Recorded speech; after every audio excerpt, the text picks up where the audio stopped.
Gênesis 11, de 1 a 9. Diz assim: Ora, em toda a terra havia apenas uma linguagem e uma só maneira de falar. Sucedeu que, partindo eles do Oriente, deram com uma planície na terra de Sinar e habitaram ali. E disseram uns aos outros: Vinde, façamos tijolos e queimemo-los bem. Os tijolos serviram-lhes de pedra e o betume de argamassa. Disseram: Vinde, edifiquemos para nós uma cidade e uma torre, cujo tope chegue até aos céus, e tornemos célebre o nosso nome, para que não sejamos espalhados por toda a terra. Então desceu o Senhor para ver a cidade e a torre que os filhos dos homens edificavam. E o Senhor disse: Eis que o povo é um, e todos têm a mesma linguagem. Isto é apenas o começo. Agora não haverá restrição para tudo o que intentam fazer. Vinde, desçamos e confundamos ali a sua linguagem, para que um não entenda a linguagem do outro. Destarte, o Senhor os dispersou dali pela superfície da terra, e cessaram de edificar a cidade. Chamou-se-lhe por isso o nome de Babel, porque ali confundiu o Senhor a linguagem de toda a terra, e dali o Senhor os dispersou por toda a superfície da terra. Vamos orar? Deus bondoso, Pai querido, nós temos falado contigo já através de louvores, tu tens ouvido as nossas orações, sabemos que tu estás em nosso meio, Senhor, e nós nos dobramos diante da tua majestade em reconhecimento, em gratidão, também em súplica, Senhor, por nossas vidas, pois reconhecemos as nossas faltas. Nós te pedimos, Senhor, que tu continues a ser glorificado em nosso viver, agora através da exposição da tua palavra. Que ela seja fielmente pregada, que tu nos comuniques as tuas verdades, que sejamos transformados pelo teu poder, e tu, Senhor, seja esse mesmo que nos instrui através de teu Santo Espírito. Usa, Senhor, esse momento para que sejamos também transformados. Assim nós te oramos, pedindo misericórdia. Em nome de Jesus. Amém. Amém. Hoje de manhã nós tivemos esse momento, né, de batismo de alguns dos irmãos que estão aqui. Todos estão aqui, graças a Deus. Né? Então, é muito bom, é muito grato. E eu fiquei pensando o que é que poderia a gente pregar depois de haver esse momento também de recepção dos irmãos e de selo da promessa, que é o batismo. E, claro, não estava pensando mirando unicamente neles, mas em todo o povo que está aqui hoje, o povo de Deus. E pensei sobre comunhão. E aí, esse texto salta à minha vista quando eu penso sobre comunhão. Parece estranho, né? Babel, a gente vai falar da Torre de Babel, foi até título de novela, né? O que é que a gente tem a falar sobre a Torre de Babel, pensando em comunhão? Quem assistiu a novela tem nada a ver com a novela, mas nós vamos nos debruçar sobre o que o texto está falando, olhando por essa ótica justamente de comunhão, de unidade, de ser um, de união. Certo? Primeiro, a gente vê uma separação que o texto faz e eu gostaria de mostrar isso para vocês. Existe na palavra de Deus a intenção do autor bíblico é justamente comunicar as verdades do Senhor para que nós a entendamos, compreendamos, tenhamos nossa vida transformada. Mas ele usa alguns recursos da linguagem normal, como nós temos poesia, como nós temos metáforas, parábolas, o Senhor Jesus conta, há recursos literários também em narrativas. A gente vê um recurso literário aqui muito claramente quando ele usa de um recurso literário chamado quiasmo. O que é que o quiasmo faz? Ele vai centrar, evidenciar, normalmente é o centro do que está sendo colocado, como sendo o mais importante. Algo de toda essa narrativa deve tomar destaque. Então ele vai fazer paralelos, e depende de como vai ser esse paralelo, entre as bordas do texto, né? Se a gente pensasse como num quadro, é como se fosse uma moldura, e ele está chamando a atenção para o centro. A gente consegue ver isso quando a gente percebe que existem dois temas positivos sendo colocados no início desse texto, e dois temas negativos que estão no final. Veja, do versículo 1 ao versículo 4, nós temos dois temas. O versículo 1 e o versículo 2 trata de união. Ele vai falar que aqueles os homens, né? A humanidade naquele período, ela estava muito bem unida. Veja o que diz. Ora, em toda a terra havia apenas uma linguagem e uma só maneira de falar. Sucedeu que, partindo eles do Oriente, deram com a planície na terra de Siná e habitaram ali. Então, veja, está falando sobre unidade. O povo ali falava uma só língua, eles tinham só um pensamento, eles tinham só um propósito. Acharam uma terra boa, uma planície ali em determinado lugar e disseram: vamos ficar juntos aqui. Aqui, se nós ficarmos juntos, nós poderemos prosperar, nós teremos paz, segurança. Então, eles estão unidos estão unidos, bem unidos, eles têm um só pensamento. O segundo ponto, o versículo 3 e o versículo 4, vai falar sobre cooperação. Eles já estão unidos, mostrou que eles estão todos em um único lugar, eles falam a mesma língua, eles têm uma só maneira de pensar. E como eles estão no mesmo lugar, eles agora têm um só propósito, eles agem com cooperação. Veja o que diz o versículo 3 e o versículo 4. E disseram uns aos outros: vinde e façamos tijolos e queimemo-los bem. Os tijolos serviram de pedra e o betume de argamassa. Disseram: vinde, edifiquemos para nós uma cidade e uma torre cujo tope chegue até aos céus e tornemos célebre o nosso nome, para que não sejamos espalhados por toda a terra. Eles cooperam entre si, eles têm um só pensamento, um só propósito, eles pensam parecidos e olha como eles são, agregam, né? Vinde, nós vamos fazer isso, vinde, nós vamos construir uma cidade, vinde, nós vamos construir uma torre. Eles cooperam entre si, vejam que valores elevados. A humanidade aqui, ela vive unida e ela coopera entre si num só pensamento. A gente pode pensar que isso é uma coisa ruim, é o que todo mundo busca. Nós buscamos na nossa sociedade, buscamos para a nossa casa, buscamos para a nossa vida, buscamos para a igreja o quê? União, cooperação. Isso são graus, são qualidades elevadas que nós temos e que nós buscamos, certo? Então, esses são os dois pontos iniciais. Mas, no versículo 3 e o versículo 6, que é onde vai ser evidenciado aquilo que o autor quer que salte aos nossos olhos, na estrutura do quiasma, né, você vai ter uma intervenção, e essa intervenção é feita por Deus. Deus diz assim, versículo 5 versículo 6. Então desceu o Senhor para ver a cidade e a torre que os filhos dos homens edificavam. E o Senhor disse: eis que o povo é um, e todos têm a mesma linguagem, isto é, apenas o começo. Agora não haverá restrição para tudo o que intentam fazer. O Senhor vê tudo o que está acontecendo e ele intervém. Ele desce para ver, ele vê tudo o que está acontecendo e ele vai agir. E aí, no versículo 7, nós temos uma segunda temática sendo colocada. É uma confusão. Deus diz: vinde, desçamos e confundamos ali a sua linguagem, para que um não entenda a linguagem do outro. Nós tínhamos união nos dois primeiros versículos, nós tínhamos cooperação no terceiro e no quarto, intervenção de Deus no quinto e no sexto. A intervenção de Deus vai fazer uma mudança. Enquanto nós tínhamos algo positivo, agora vai vir algo negativo. Vai vir confusão, do versículo 7, Deus vai confundir a linguagem deles. E do versículo 8 e do versículo 9, nós vamos ter a dispersão. Destarte o Senhor os dispersou dali pela planície, pela superfície da terra, e cessaram de edificar a cidade.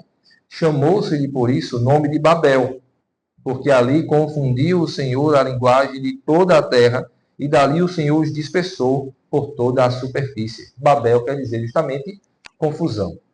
Então veja o que é a estrutura do quiasma. Nós temos dois temas positivos em cima, dois temas positivos, negativos embaixo. União e cooperação. Embaixo nós temos confusão e dispersão. E o que foi que causou essa mudança? Uma intervenção. O que está chamando a atenção para nós é justamente a ação do Senhor. Isso a gente pode parar realmente e refletir. Puxa, mas se tinha união e cooperação, por que Deus é contra isso? Ele vai agir para que não haja mais cooperação e dispersão. Nós vamos falar um pouco sobre isso. Além disso, existe um recurso aqui que é a ironia. É uma figura de linguagem. Veja que onde está a ironia. No versículo 3, o povo que vive unido e em cooperação dizem: vinde. Nós vamos fazer isso. Vinde. Versículo 4, vinde. E você vai ter um outro vinde agora lá no versículo 7, na outra parte, na parte negativa, que é Deus quem diz: vinde. E aí, quando Deus diz o vinde, vamos acabar com tudo que eles fizeram. Eles dizem: vinde, nós vamos construir, passamos tijolos, queimemos, papapá. E aí depois ele diz: vinde, edifiquemos para nós uma cidade em uma torre cujo topo chega até os céus. Aí Deus diz: vinde, desçamos e confundamos dali a sua linguagem. Deus, com o vinde dele, vai destruir tudo que os homens eles quiseram, intencionaram. A gente vê também esse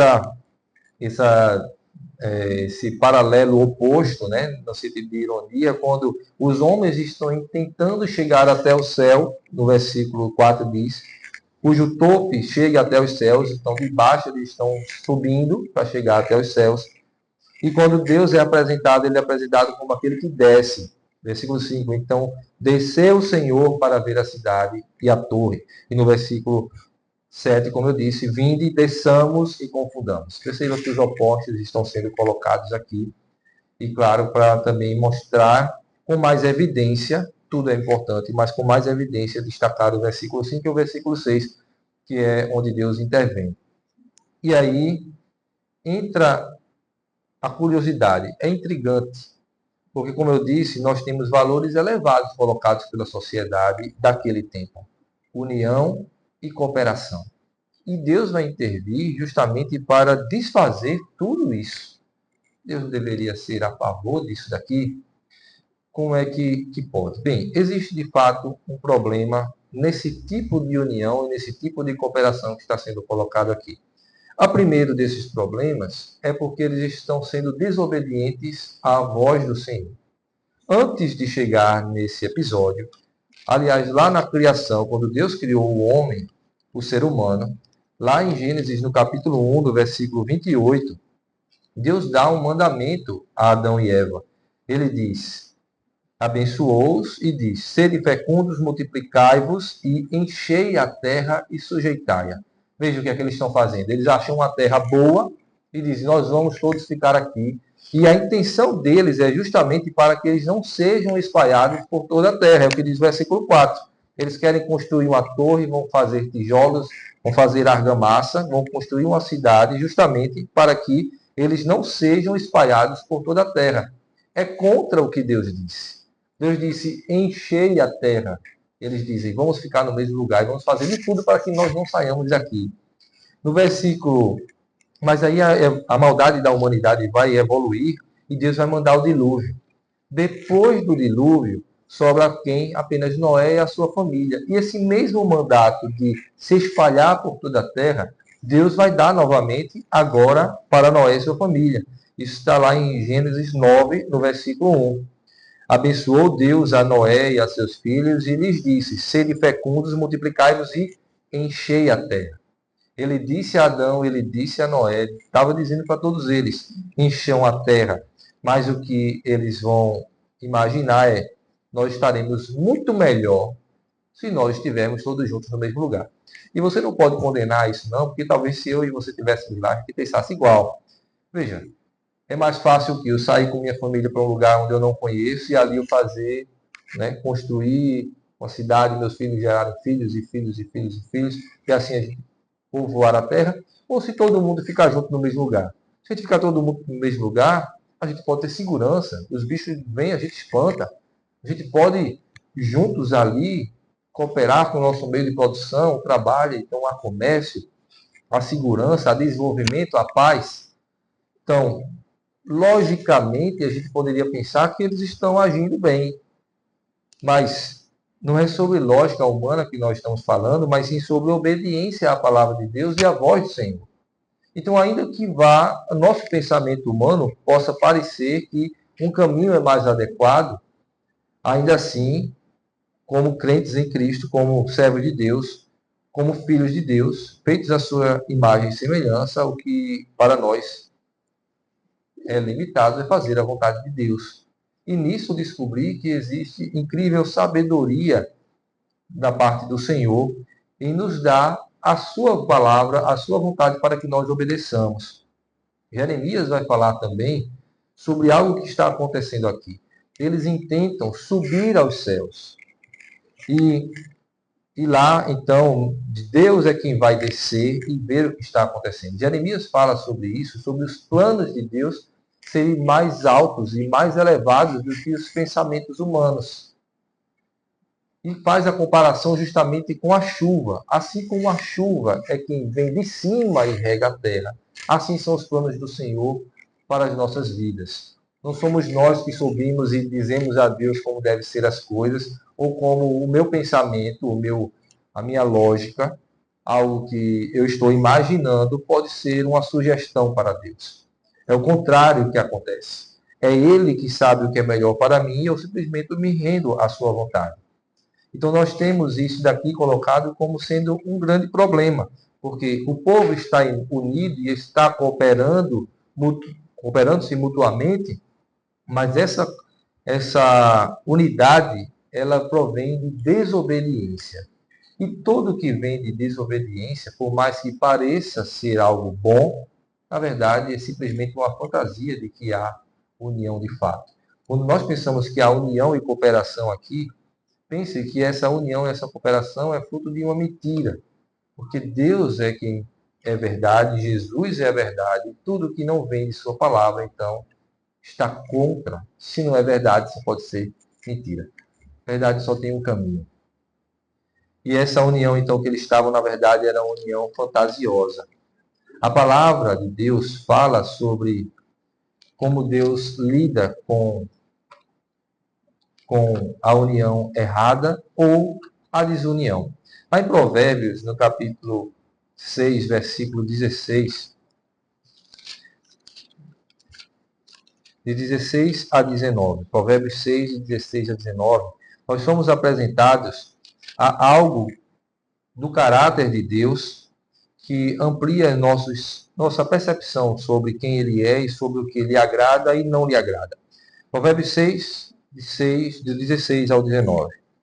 6 coisas o Senhor aborrece e a sétima a sua alma abomina. Olhos altivos, a primeira, língua mentirosa, mãos que derramam sangue inocente, coração que trama projetos iníquos, pés que apressam-se a correr para o mal, testemunha falsa que profere mentiras, e veja a sétima, da qual a alma do Senhor abomina, e o que semeia contenda entre os irmãos. Veja que a divisão, a separação, isso que é o contrário de união, de comunhão, não vem do Senhor, pelo contrário, Deus se desagrada disso, e não é simplesmente que ele aborrece. A sua alma abomina, ou seja, é como que dos pecados, das coisas que Deus desaprova, não gosta, que através disso vem a ira do Senhor.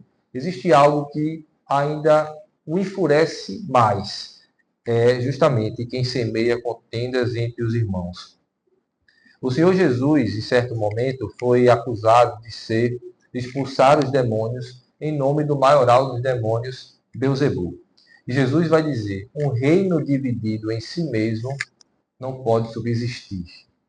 Jesus está falando ali sobre esse momento também de unidade e de comunhão. E que ele não poderia vir de demônios, porque não existe unidade nos demônios. Muitas vezes a gente pode até imaginar, né? Ah, os demônios eles estão todos ali bem unidos. Não. Não existe unidade, não existe fidelidade e lealdade entre aqueles que são maus. A gente sabe disso em termos humanos. Imagine no espiritual, os demônios em Satanás e tudo isso. Jesus disse que não existe isso.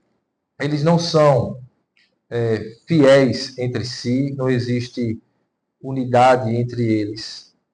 E não pode haver, então, ele não pode fazer nada pelo mal dos demônios, justamente por conta disso. Mas perceba também que se não vem de Deus a divisão e a desunião, a intriga entre os irmãos, de quem viria? Vem justamente de Satanás. E é importante a gente perceber isso, que a separação, a divisão, a facção, ela é diabólica. Por isso a palavra de Deus vai falar tanto sobre fofoca, vai falar sobre intrigas, vai falar sobre isso em termos de pecados. E ao contrário disso, vai falar sobre a unidade que deve existir entre o povo de Deus. Porque não vem do Senhor essas coisas. O diabo, ele veio para matar, roubar e destruir. Perceba, tudo isso que é dito sobre o diabo, as características do propósito dele, matar, roubar e destruir, faz o que? Causa divisão, racha, quebra. O roubo separa as coisas. A morte separa as pessoas. Destruição é uma separação tão grande que não há mais como juntar os cacos, os pedaços. Esse é o propósito de Satanás. Ele vem justamente para destruir aquilo que Deus fez. Se Deus nos fez a sua imagem, se Deus nos fez para que fôssemos unidos com um só propósito, então, o contrário disso, a separação, o racha, a quebra, tudo que traz desunião, não pode vir do Senhor, é justamente do contrário disso. Mas aí você olha para o texto da Torre de Babel e você diz, mas já havia união, havia cooperação e Deus foi contra, porque essa união não era de fato verdadeira. Ela provinha, como eu falei, de desobediência. Veja, o Senhor Jesus, em dado momento, disse, não vim para trazer a paz, mas vim para trazer a guerra. Parece que ele está falando sobre divisão. Vim para colocar paz contra os filhos, filhos contra pais. Ele cita os exemplos. De que Jesus estava falando? Ele estava falando sobre a separação que deve haver entre puros e impuros, entre justos e injustos, entre quem serve a Deus e quem não serve a Deus. Aqueles que se prostram diante da majestade do Senhor e aqueles que não. Paulo vai usar esse mesmo conceito para dizer, é importante que haja divisões entre vós até certa medida. Com que propósito ele vai dizer? Para que seja aprovado quem é de fato do Senhor. O Senhor Jesus diz que na igreja existe o joio e existe o trigo. Enquanto o Senhor Jesus, na sua plantação de trigo, ele mesmo fez, escolheu a boa semente e plantou, o diabo de noite veio e plantou o joio.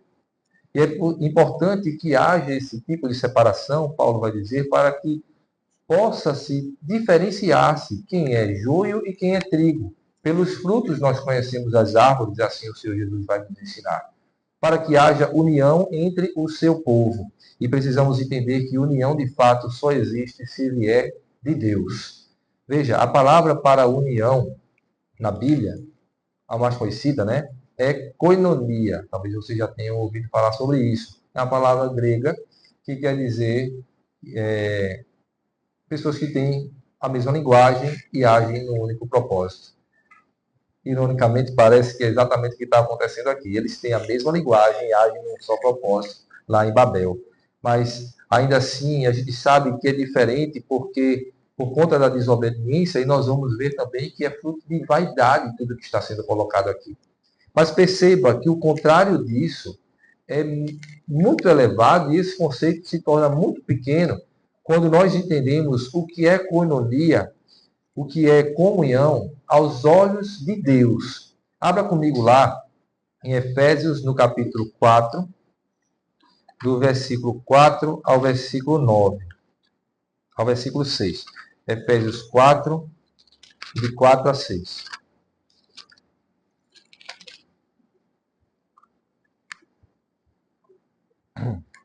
Diz: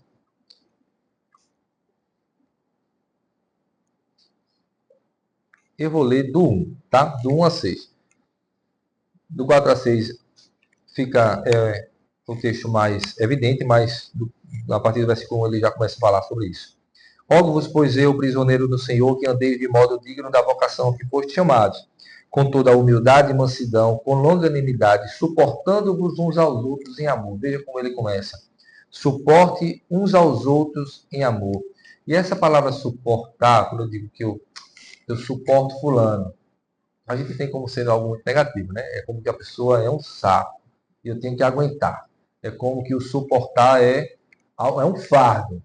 Suportar, veja, isso aqui é um suporte para o microfone. Ali nós temos um suporte para o teclado. Um suporte é algo que mantém elevado. Então, suportar uns aos outros mantenha o seu irmão elevado, não permita que ele caia. Muda totalmente o sentido, certo? Suportando-vos uns aos outros em amor, esforçando-vos diligentemente por preservar a unidade do Espírito no vínculo da paz. Você deve esforçar-se diligentemente para preservar a unidade do Espírito no vínculo da paz. E ele continua: há somente um corpo e um Espírito, como também foste chamados numa só esperança da vossa vocação. Há um só Senhor, uma só fé, um só batismo, um só Deus e um Pai de todos, o que é sobre todos e age por meio de todos e está em todos.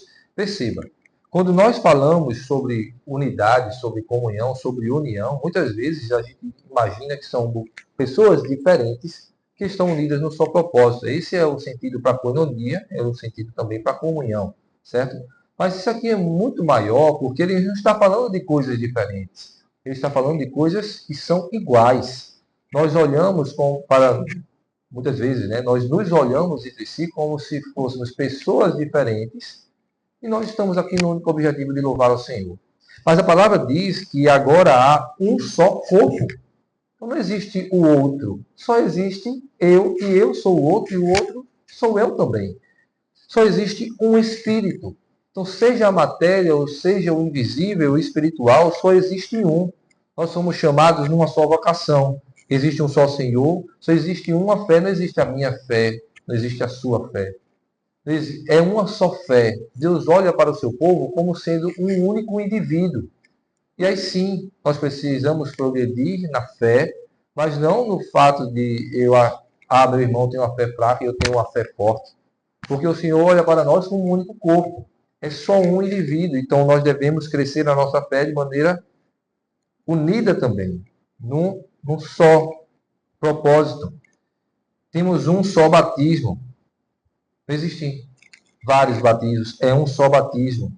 É um só Deus e Pai de todos, o Pai sobre todos, age por meio de todos e está em todos. Isso é o que Deus tem ao falar sobre união, sobre koinonia, sobre comunhão. Não só aqui, mas abra comigo lá em Atos, no capítulo 2, no versículo 42 a 47. Ele vai mostrar como os crentes do primeiro século, eles viviam. E é um exemplo para nós, justamente porque nós percebemos que nós estamos muito distantes. Atos capítulo 2, de 42 a 47. E perseveravam na doutrina dos apóstolos e na comunhão, no partir do pão e nas orações. E em cada alma havia temor, e muitos prodígios e sinais eram feitos por intermédio dos apóstolos. Todos os que creram estavam juntos e tinham tudo em comum. Vendiam as suas propriedades e bens, distribuindo o produto entre todos à medida que alguém tinha necessidade. Diariamente perseveravam unânimes no templo, partiam o pão de casa em casa e tomavam as suas refeições com alegria e singeleza de coração, louvando a Deus e contando com a simpatia de todo o povo. Enquanto isso, acrescentava-lhes o Senhor dia a dia os que iam sendo salvos. Perceba que isso aqui é quase que o contrário do que havia em Babel. Existe um paralelo muito forte. Eles lá estavam juntos no mesmo lugar, que diz que eles perseveravam unânimes no templo, eles estavam juntos num só lugar, era assim que viviam os convertidos. Havia cooperação entre eles, mas diferente do que havia lá em Babel, aqui havia a aprovação do Senhor, justamente pela forma humilde como eles viviam. Eles não entendiam que as coisas eram unicamente suas, mas eles depositavam os seus bens aos pés dos apóstolos, e quando alguém tinha necessidade, eles repartiam entre si. Eles louvavam a Deus, eles estudavam a palavra, eles oravam entre si. E perceba que essa igreja aqui nesse tempo, ela só cresce. Não fala de uma campanha evangelística, não fala de uma viagem missionária, não fala do povo se reunindo e dizendo nós precisamos sair nas ruas para evangelizar. Simples forma como eles viviam, fazer com que as pessoas olhassem para eles e dissessem, eu quero fazer parte disso. Eles viviam de tal maneira em união, e não era um grupo fechado, que as pessoas da rua olhavam, as pessoas, os povos, eles contavam com a simpatia de todo o povo, olhava e dizia, eu quero fazer parte dessa família. O que está sendo colocado aqui é uma família. E você consegue perceber isso também quando você olha para dentro de sua casa. Por mais que nós tenhamos dentro de nossa casa desavenças, irmãos brigam entre si. E nós nos chamamos de irmãos. Irmãos brigam entre si, irmãos têm suas desavenças, têm seus modos de pensar diferentes. Às vezes alguém faz uma besteira com a gente e a gente tem o nosso racha ali, nosso embate. Certo? E talvez até errado, mas deixa de se falar alguma coisa nesse sentido. Mas se alguém chega de fora e vai falar do meu irmão, aí não. Falar do meu irmão, não. Se alguém se juntar e vai brigar com o meu irmão, não, senhor. Eu posso brigar com o meu irmão. Meu irmão, não. Os da minha casa, eu entendo. Eles são meus. É quase como que fosse isso. A unidade dentro de um lar, ela é diferente, de fato. E isso não é algo simplesmente para o povo de Deus. O mundo lá fora também age dessa maneira. Entende-os de sua casa como sendo meus. É minha mãe, é meu pai, são meus irmãos, são meus primos, são meus tios. Se ele pode fazer uma besteira muito grande, alguém se meteu ali com a agiota ou o que for, e aí, mesmo os outros da casa se desdobrando, mas se arrisca de vir todo mundo, não.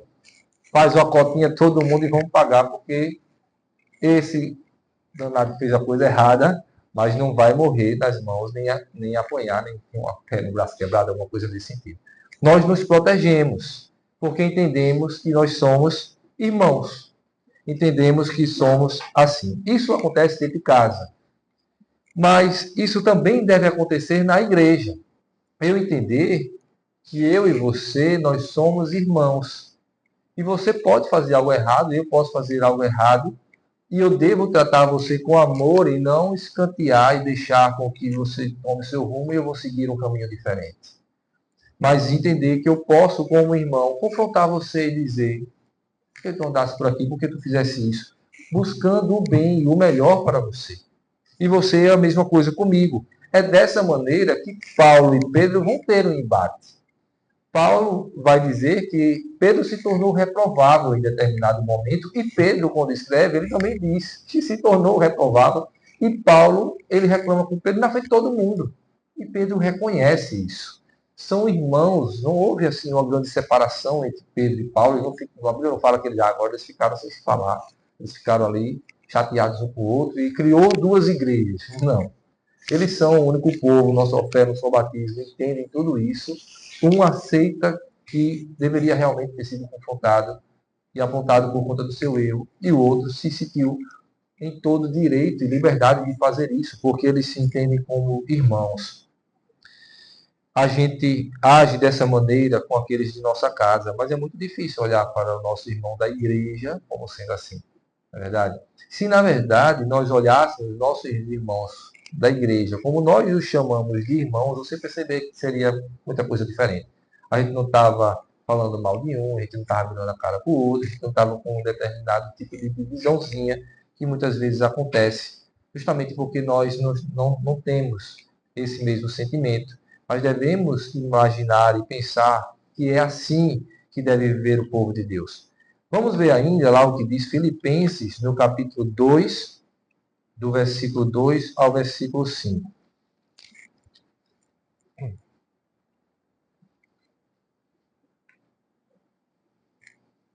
Completai a minha alegria, de modo que penseis a mesma coisa.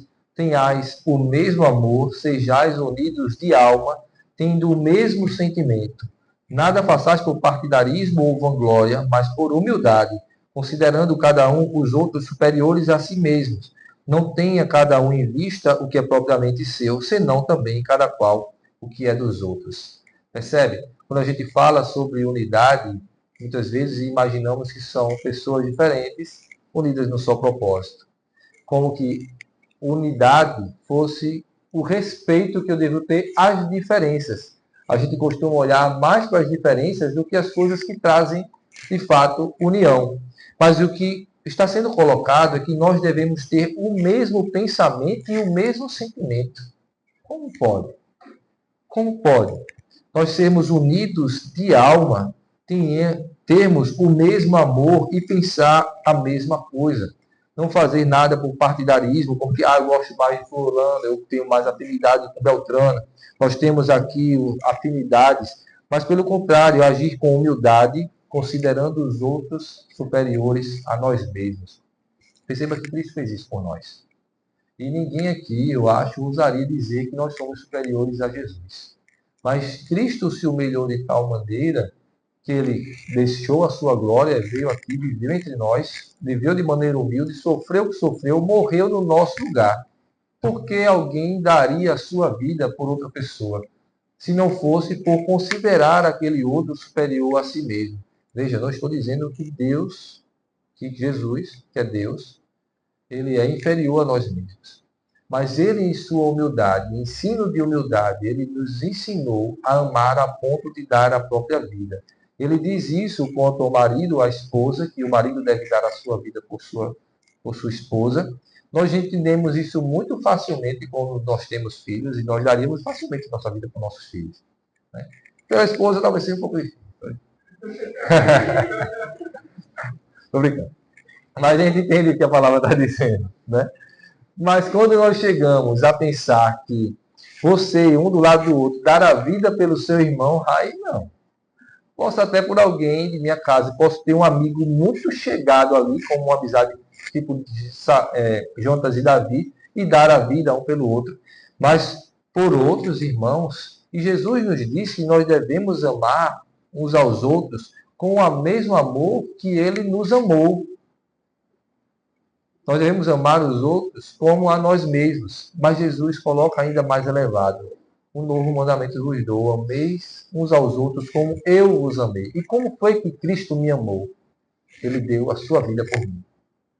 E nós, então, devemos ter esse mesmo amor, considerando os outros superiores a nós mesmos, não vendo cada um as coisas como se fossem propriamente suas. É exatamente assim vivia lá os crentes em Atos que acabamos de ler. Eles não achavam que, é meu dinheiro, isso aqui é meu, ou eu vou doar isso aqui porque eu não quero mais.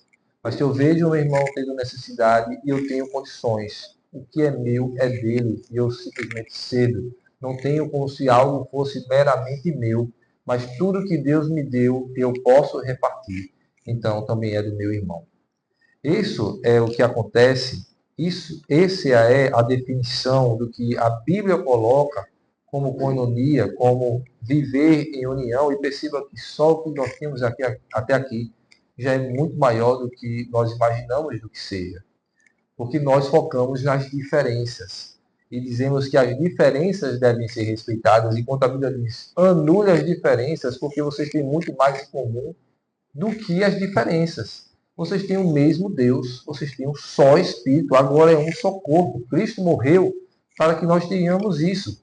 Então, todo modo de pensar diferente, isso aí é banal diante do que nós temos de comum. Nós temos uma só missão, pregar o Evangelho a toda criatura. O Senhor nos incentiva a isso. Nós sabemos o que a divisão causa. Porque, e o que é pensar diferente ou ter caminhos diferentes. Porque nós vemos isso muito facilmente. Se num trabalho algum empregado, empregador, começa a andar diferente do caminho ali do restante dos trabalhadores, fazendo corpo mole, chegando atrasado, aquela coisa, você pode até nem ser o empregador, mas você já sabe, aquele ali vai sair, vai ser demitido. Por quê?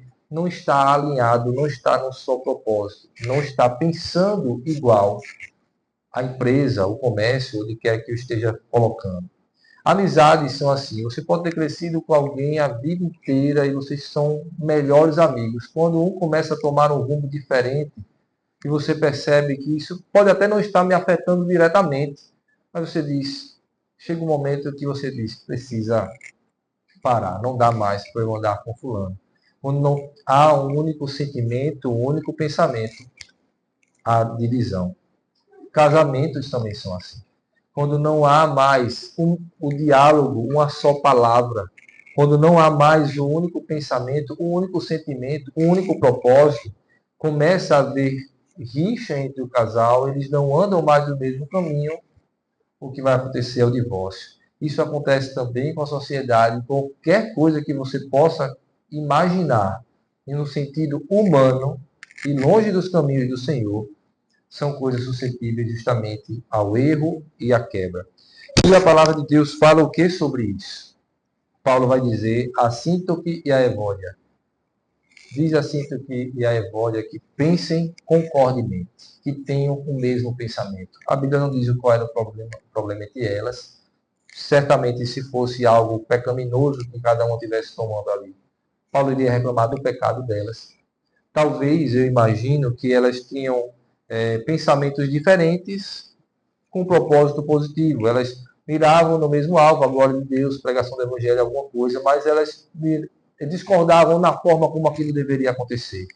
O que Paulo diz é, fale a Síntoque e a Evódia, que pensem a mesma coisa, que pensem concordemente.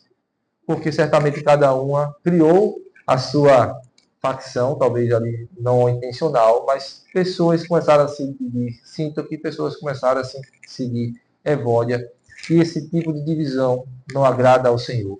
Pensem concordemente que vocês têm um único objetivo, glorificar ao Senhor.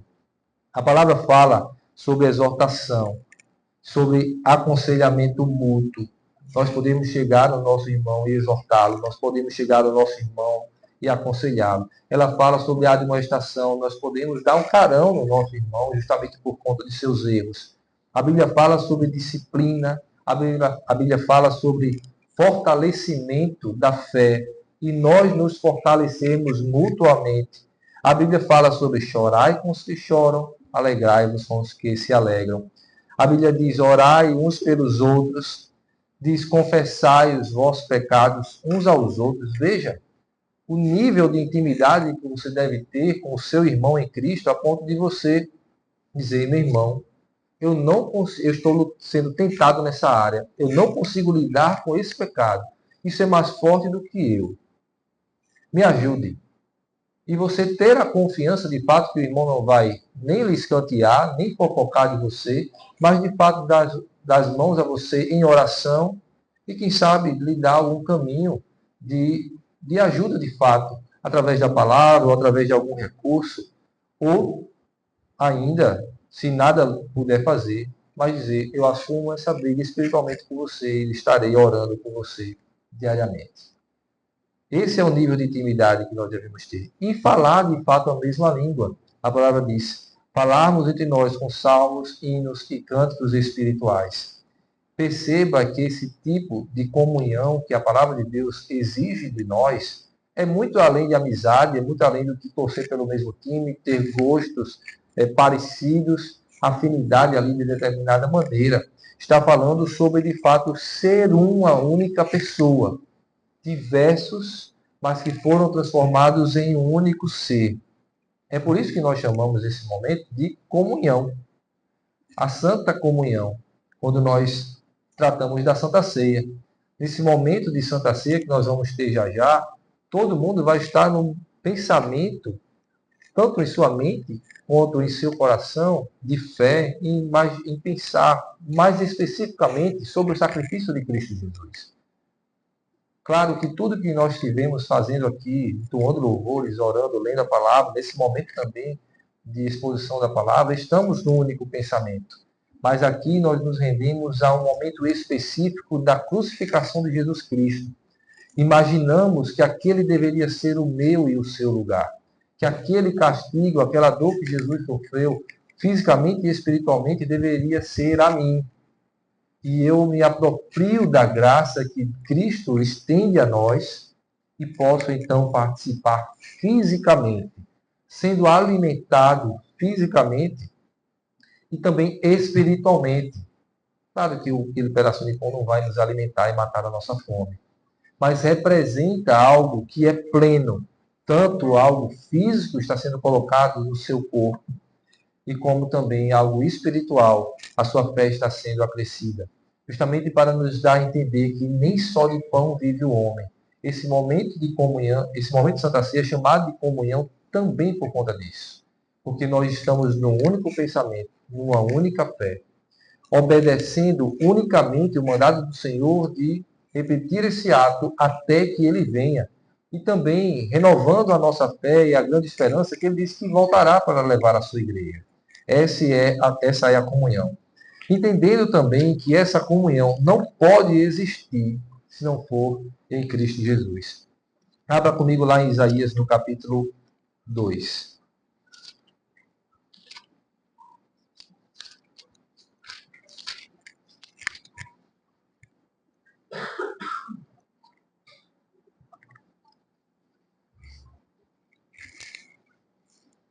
Isaías, no capítulo 2, a partir do versículo 2, ele fala sobre uma realidade que será construída por meio de Cristo. E perceba sobre esse tema de comunhão do que ele trata. Nos últimos dias acontecerá que o monte da casa do Senhor será estabelecido no cimo dos montes, e se elevará sobre o outeiro, e para ele afluirão os povos. Veja que é o contrário do que aconteceu em Babel. Eles se dispersaram. Aqui, eles se reúnem em um único lugar, da dispersão que houve. Irão muitas nações e dirão, vinde, vinde e subamos ao monte do Senhor e à casa do Deus de Jacó, para que nos ensine os seus caminhos e andemos pelas suas veredas, porque de Sião sairá a lei e a palavra do Senhor de Jerusalém. Ele julgará entre os povos e corrigirá muitas nações. Estas converterão as suas espadas em relhas e arados e suas lanças em podadeiras. Uma nação não levantará a espada contra outra nação, nem aprenderão mais a guerra. Vinde, ó casa de Jacó, e andemos na luz do Senhor. Perceba, o que o povo de Babel estava buscando, paz na união, segurança, eles só encontrarão, se nós só encontramos, se for em Cristo Jesus. Quando ele estabelecer o seu reino, para ele, todos os povos que foram dispersados, eles vão se reunir, ali a unidade existirá de fato, a paz, a segurança e a prosperidade de fato virá a existir. Porque o povo deixa de atender sobre guerra e retira suas armas, suas lanças, suas espadas, para simplesmente assumir arados e podadeiras, para que eles possam então agora cultivar a terra vivendo em paz. Isso só acontecerá, tudo que se almeja em Babel e que continua sendo a grande meta da sociedade hoje em dia, progresso, paz, segurança, educação, tudo isso só existirá quando Cristo estabelecer o seu reino. É no reino de Jesus que isso acontece. Todos unidos em um só lugar, num único propósito, com cooperação e unidade real. Jesus, lá em João 17, nós temos a oração sacerdotal, o texto é grande e todo ele fala sobre o que nós vamos ler aqui, mas em especial, elencando o versículo 20 e o versículo 21, nós vemos Jesus orando para que isso aconteça na vida dos crentes. Veja o que ele diz. João 17, versículo 20 e versículo 21. Não rogo somente por estes, mas também por aqueles que vierem a crer em mim por intermédio da sua palavra, a fim de que todos sejam um. E como és tu, ó Pai, em mim e eu em ti, também sejam eles em nós, para que o mundo creia que tu me enviaste. Jesus intercede, ele ora ao Pai por aqueles que estavam ouvindo ele naquele momento e por nós que estamos aqui hoje, aqueles que virão a crer. E tanto os do passado, como os do presente, como os do futuro, todos esses ele roga para que sejam um, apenas um. E qual é o padrão que Deus tem, Jesus tem, como sendo padrão de comunhão? A fim de que todos sejam um, e como és tu, ó Pai, em mim, e eu em ti, também sejam eles em nós. O padrão de Jesus de comunhão é a Trindade. Nós não cremos em três deuses, nós cremos apenas um Deus, e ele subsiste em três pessoas, o Pai, o Filho e o Espírito Santo. Jesus ora para que sejamos um, como o Pai, o Filho e o Espírito Santo são apenas um. Veja como é grande falar sobre comunhão, falar sobre unidade. E o que é? Percebemos então que não é qualquer unidade.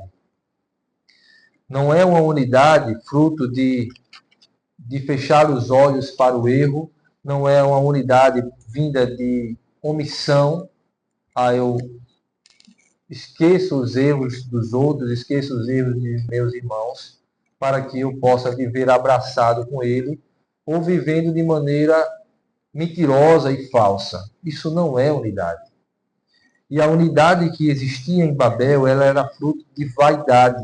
Veja que eles dizem lá, nós vamos construir uma torre até o topo, até os céus, e tornar os nossos nomes célebres, para que não sejamos espalhados por toda a terra. Eles estão mirando na vaidade, e isso Deus não aprova.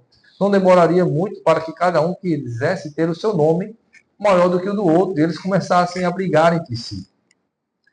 Então, não é isso que Deus aprova. Não é esse tipo de unidade que Deus se agrada, mas a unidade real só pode existir em Cristo Jesus. Ser um em Cristo, sendo santos e sendo perfeitos, tomando a liberdade de interferir na vida de meu irmão, sabendo que meu irmão é parte da minha vida e eu da dele. E por isso nós podemos experimentar essa intimidade, a fim de que nós não sejamos, nós estamos juntos simplesmente porque nós temos um propósito de adorar ao Senhor. Nós temos um único pensamento, uma só fé, um só batismo, um único sentimento e sim também união e cooperação daqueles que lutam e seguem a vida para se tornar santos, como santo é nosso Pai Celeste, perfeito, como perfeito é nosso Pai Celeste. Babel, eles miraram grande. A gente consegue ver isso. Eles olham para esse momento, mesmo pensando, mesmo sendo desaprovados por Deus, desobedecendo ao Senhor, eles têm uma visão grande sobre si mesmos e eles querem tornar célebres os seus nomes. Isso acontece de pessoas em uma união e uma cooperação que é contrária à vontade de Deus. E aí nós podemos pensar, o que nós, como Igreja de Cristo, poderemos fazer se nós estivermos, de fato, unidos, como Deus diz que nós devemos ser unidos? Pensando que nós somos um. Não existe Bom Sucesso, Tabajara, Olinda, nem Ouro Preto, Jardim Atlântico. Mas há uma só igreja, Batista Congregacional Presbiteriana. Somos uma só igreja. O que acontecerá quando o povo de Deus entender que nós somos um, estivermos de fato unidos num só propósito? Volte comigo lá para Gênesis 11, no texto de Babel, e veja o que está escrito aqui, do versículo 5 ao versículo 6, que é o texto em destaque. Então, desceu o Senhor para ver a cidade e a torre que os filhos dos homens edificavam. Veja as palavras do Senhor. E o Senhor disse: Eis que o povo é um e todos têm a mesma linguagem. Isto é apenas o começo. Agora não haverá restrição para tudo o que intentam fazer. Conseguem perceber que Deus não diz que eles não conseguiriam fazer o que eles estavam querendo? Deus não diz que o que eles estavam fazendo era uma perca de tempo porque eles jamais conseguiriam. Pelo contrário, Deus diz, isso que eles estão fazendo é só o começo. Não haverá restrição para tudo o que intentam fazer. Esses homens estão tão unidos, cooperam tanto entre si, que não haverá restrição para qualquer coisa que eles intencionarem fazer. Era a intenção má. Mas ainda assim, nessa unidade fantasiosa, essa unidade fugaz, o Senhor reconhece que eles poderiam fazer muito mais. E eles já estavam mirando em algo muito elevado. Imagine o que o povo de Deus, com a unidade real do nosso Senhor Jesus Cristo, fruto do nosso Senhor Jesus Cristo, que ele conquistou para nós, pode fazer quando começar a falar a mesma língua, ter os mesmos sentimentos, entenderem qual é o seu propósito.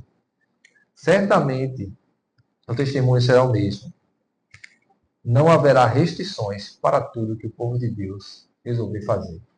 Não porque algo em nós, de nós mesmos, mas porque Cristo, o Senhor, é quem é o cabeça desse corpo que somos nós.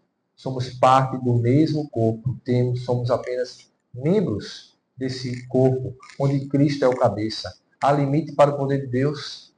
Há limite para o poder de Cristo? Não há limite para o poder de Cristo. Então, se nós estivermos de fato unidos no Senhor, nós teremos a visão dada pelo nosso cabeça. E tudo o que Ele nos mandar fazer prosperará. E o reino do Senhor há de crescer para a sua glória. Que o Senhor nos abençoe e nos ensine a viver como Ele quer de nós. Amém?